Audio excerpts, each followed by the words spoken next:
Welcome to Trans Theories, a show where we talk about everything Transformers.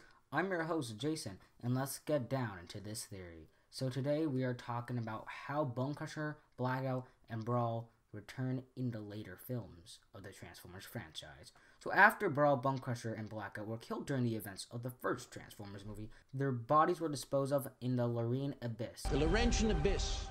With their leader, Megatron. The government thought, with the freezing temperatures and the pressure down there, that it would crush the robots into metal. 7 miles below sea level, deepest place on our planet. The massive depth and pressure there, coupled with sub-freezing temperatures, would crush and entomb them. But that is not the case, as we see in Revenge of the Fallen. The theory on how Bonecrusher and Brawl got into the water can be backed up because we can see Blackout's remains on the aircraft carrier.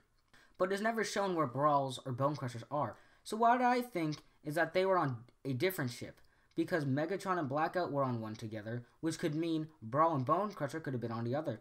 You could also say, because Bonecrusher never died in the Battle of Mission City, he could have been forgotten. But I highly disagree about that, because in the movie, the United States Secretary of Defense wanted to have no evidence of the Transformers. Leaving no evidence. Why would you leave Bonecrusher just lying on the ground where he died if you didn't want to have any evidence? I think you can all go with that. 2 years after the events of Mission City, and sometime after the opening of Revenge of the Fallen, the Decepticon Ravage steals a shard from the nest base, and later meets up with the Constructicons to reactivate their leader, Megatron. As they get to the bottom of the ocean, they slam the shard into Megatron's chest. And he's alive again. But the shard could have also reactivated Brawl, Bonecrusher, and Blackout, because as we see with the kitchen bots earlier in the film, the shard can create or activate Transformers around it.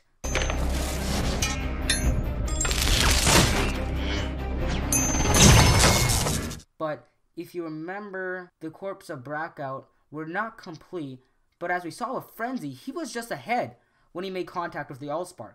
His body reformed that could have had been the same for all the other characters with missing parts that were down in the abyss.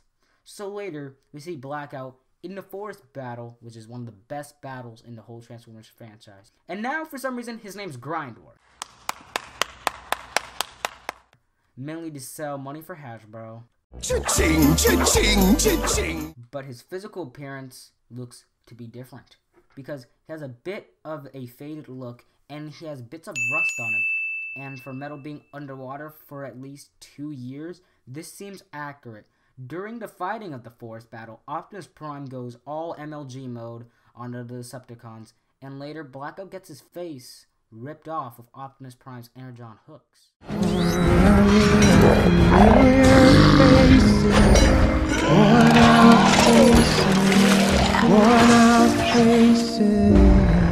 Then, in Egypt, we see a vehicle that looks identical to Bonecrusher driving in the background.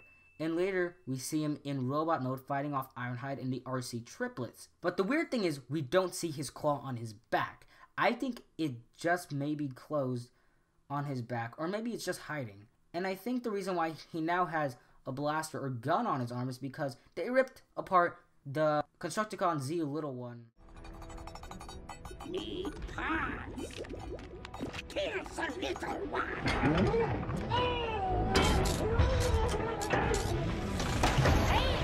But he kind of looked like Scrapper. He was ripped apart to rebuild Megatron, but maybe some of those parts were left over to rebuild Bonecrusher and Blackout and Brawl. Now, we don't see him again after this scene, but I think he died after the airstrike, which killed a lot of the Decepticons in Egypt. Last but not least, we move on to Brawl. Now, his theory is a bit of a tricky one, because he doesn't appear in Revenge of the Fallen, but he appears for a few seconds in Transformers Dark of the Moon. And to me, the funny thing is that he is in his deep desert color scheme, which makes me feel if Transformers Revenge of the Fallen was not written during the writer strike, he would have a role because he had a leader class figure in the 2007 movie toy line and a deluxe one for Revenge of the Fallen. Well, that's all I have for this theory. I hope you enjoyed the first episode of Trans Theories.